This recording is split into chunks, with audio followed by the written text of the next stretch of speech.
instructions on hand today, ladies and gentlemen. All right, New York City, 39 degrees. It is a brisk one out today. Very nice, crisp day to be out in one of these cars and to really open them up. And let's listen to this. She's got that crispness about her that she has when she's in this type of weather. I told you guys that before, and a lot of you guys that own these cars should already know it. But the engine power, let's check that out a little bit right now while we're going. Fairly nice one out today, 40 degrees. I don't know if that just changed. I can't remember what it was just now, but we will talk about yesterday's video. These cats came back again after I did that video, and these cats are really trying my patience. So I don't care what you have to say about it, you liberals. You know, when you pay this much money for a car, you don't want stray cats jumping on your car, doing anything to damage your property. So once again, these brisk days are always my favorite to be in Genzilla. It makes you really appreciate these cars because like every season you have something new. It's like a new car to drive almost. You know, I feel they drive extremely well right after an oil change. When you get a fresh oil change, the car is always more crisp and sharp. The throttle seems like that I've said in past videos, and I also feel like the cold weather has a lot to do with that also. So it just appears to be in the cold weather very, very sharp as far as the throttle. It just seems like a more aggressive car. Seems like a different car. But one of my all-time favorite places to drive will always be New York City, in that chill weather and just a very rare open scene. You know, preferably like on a Sunday morning where it's just an open raceway. Let's hit vent right now. Here a little bit.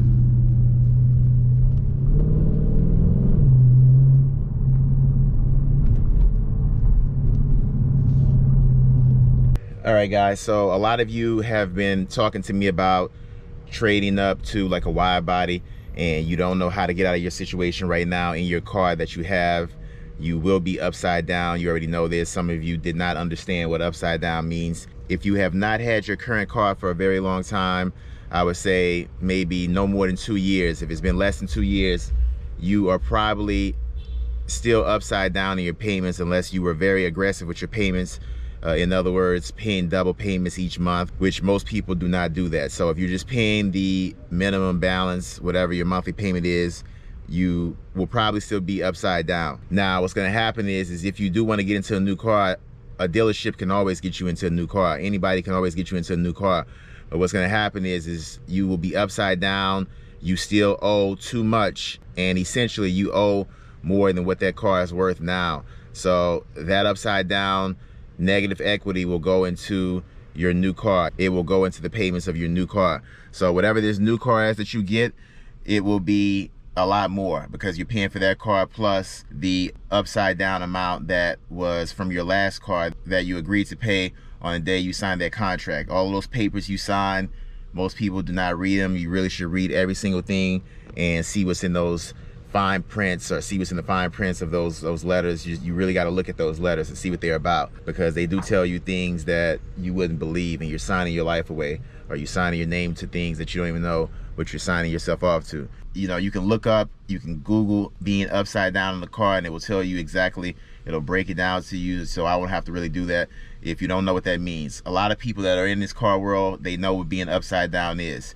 If you've owned at least one car and you want to get into another car, you know what upside down, being upside down in your payments is, and having negative equity, and how that can affect you when you want to trade up or trade in your car for something new or something different. Once you look it up, you'll get a better understanding, and you can come back and watch this video. So now we will go to when you have positive equity. So when you have paid most of your car off, it does not have to be paid off fully, but if you have paid most of your car off and it's an amount that is left, so your payoff, your balance that you still owe is less than what the book value of what your car is worth, that is a case where you will have positive equity. And with positive equity, you are in great shape. You know, you could be in even better shape the more you pay it off.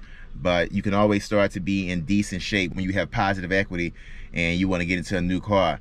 So you first need to see what you have, either negative equity or positive equity, and to see if you're upside down, you can do the math, see how much you owe in this car, how many payments you've made, how much you've paid so far, and how much you owe, and what is your payoff, whatever your payoff is. And then you can kind of see what your car is kind of worth. What is the blue book value of what your car is worth, or what you could privately sell it for, or whatever. You can go online and see what they're being sold for. You know, people these days with the internet, it's kind of hard to get over on people on selling the car, because they can find your car, or even better, online, and people will know what that car is going for. It's not the olden days where you know, people were kind of blinded on what these cars were worth, or whatever that car was worth. Now there's comparisons like you wouldn't believe. So you first have to find out that. After you find out, let's just say you are in good standings and you have great positive equity, now it's a good time, if you really feel you need to. Sometimes these are not needs, they're just wants that we want. The newer car that you want to get, you can see how low you can get that payment to drop. That's what you really want to do. You can see how low you can get that cost of that car to be dropped.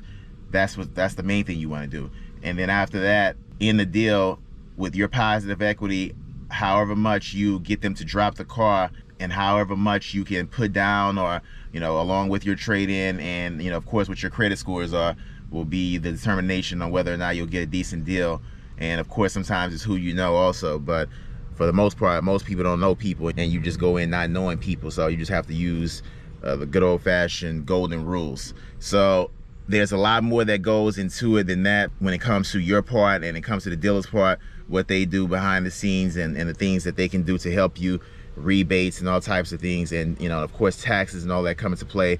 But being in a position where you have positive equity is your best bet. You know, you just need to have most of that car paid off, or even be halfway done. If you can break down right down the middle, you could be in a decent position. Or if you are just that little bit of a hump right over a half of making that halfway point, you could be in good shape just with your trade-in, depending on other situations. So is it a good idea to upgrade? It depends on your situation. If you feel you just really want to get out of this car to be happy, sometimes your happiness overrules anything else. Can you financially do it? Those are things you have to figure out. Those are things you can only answer. But the best rule of thumb is to go in and just know, if you have positive equity, you're starting off on a good foot. And I would think that anyone that wants to trade up is doing this within a time frame where they've had the car for somewhat of a short time. You have low mileage, because they're going to look at that. They're going to look at